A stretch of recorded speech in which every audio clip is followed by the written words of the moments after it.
Welcome back to the news today. This is One on One. In Israel, the vote of Sephardic Jews, whose origin is in Arab countries, has been key ever since the campaigns of the 1970s. The first time the right-wing Likud party won the elections in 1977 was attributed to that Sephardic bloc that saw the ruling Labour Party as biased towards them. Still today, it's in the background of elections, this time less than 2 months away. And tonight with me is Dr. Yifat Bitton, founder of Tmura, the Israeli Anti-Discrimination Legal Center. Dr. Bitton, thanks very much for being with me. Hello, good evening. So from the outside, maybe even from the inside, when we think of discrimination in Israel, I think a lot of people think more towards the divisions between Arab Israelis and Jewish Israelis. But within Jewish Israelis, also in Israel, along ethnic and religious lines, there are a lot of different divisions. And you've been outspoken on how those connect to politics, which is extremely relevant right now.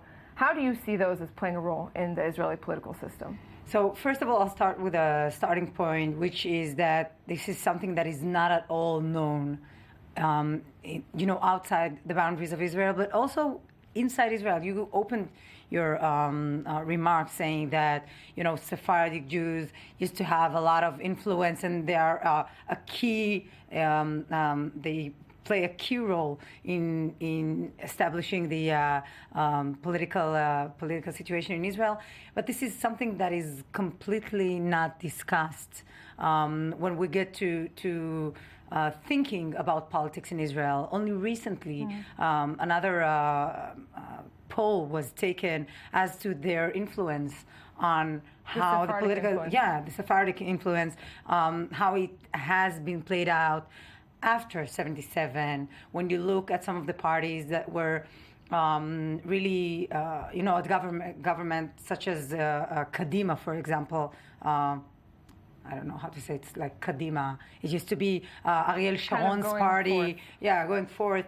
Ariel Sharon's party. That he formed. Yeah, and they won like 29, 40 at the first elections, and then 29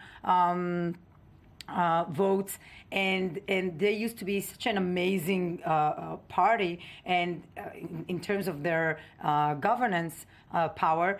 And once eventually a Sephardic candidate was able to overcome an Ashkenazi candidate in this party, through the primaries. Actually, she left after that, and they lost. They almost completely lost in the next elections. They won only 2 votes, and the poll indicated that only 4% of Ashkenazi voters of that party voted to that candidate for the same party, the same, politics, the same ideas of. So looking at maybe the evolution of that, if we see most of the polls tend to show that Sephardic voters would support the Likud in past years, at least, the more right-wing Likud party.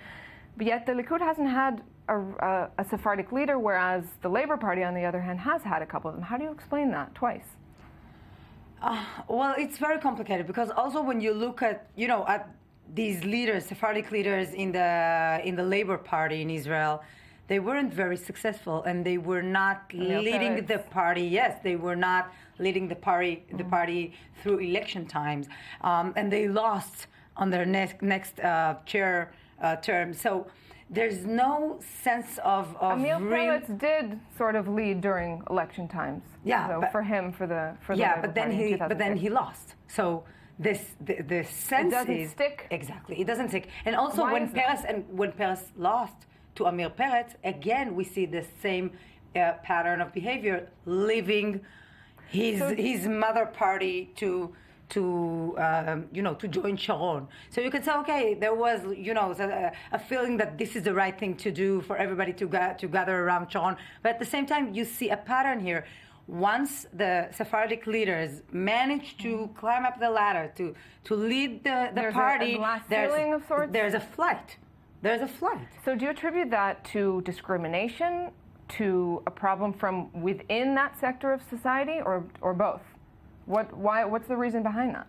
I think that, again, as the numbers indicate, also with Peretz and Peretz, you could see that in most of the kibbutzim, where you have mainly Ashkenazi communities, Peretz won 68% of their votes, whereas Peretz used to be himself a someone who grew at a kibbutz and incorporated all of their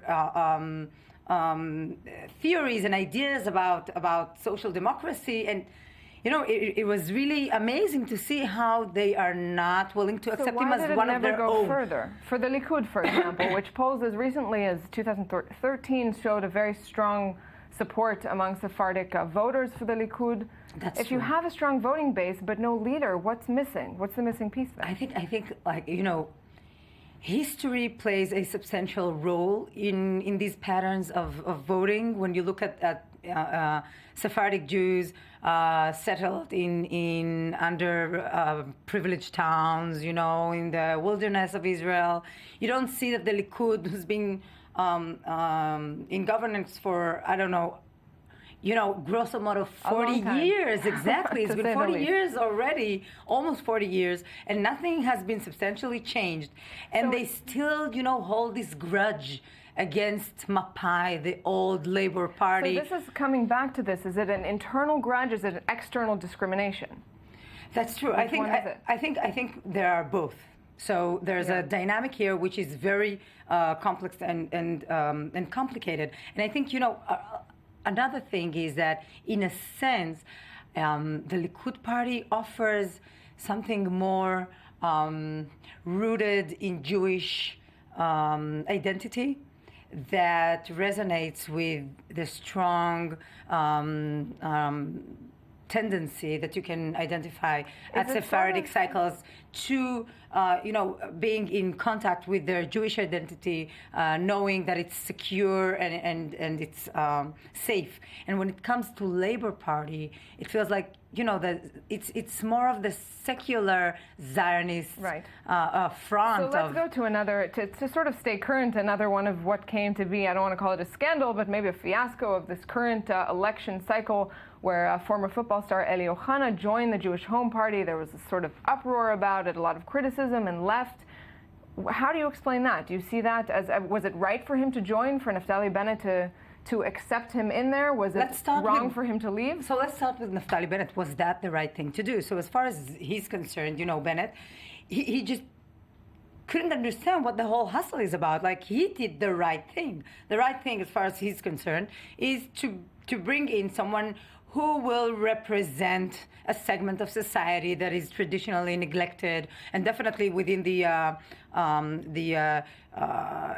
secular Zionist national group of people. Is there rejection by the sort of the settlement movement, the far-right settlement movement there?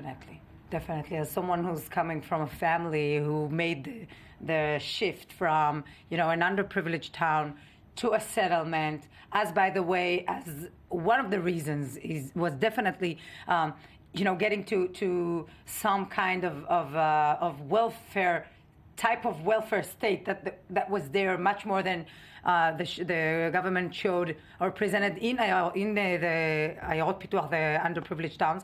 So the rejection was very, very dramatic. It was very, very clear that this is an elitist society.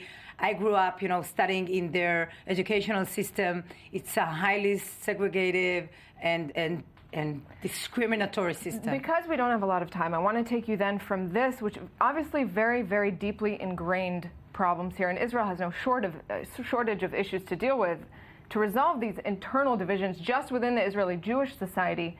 In the short time we have left, what needs to be done? Whose responsibility is it? I'll tell you what it is.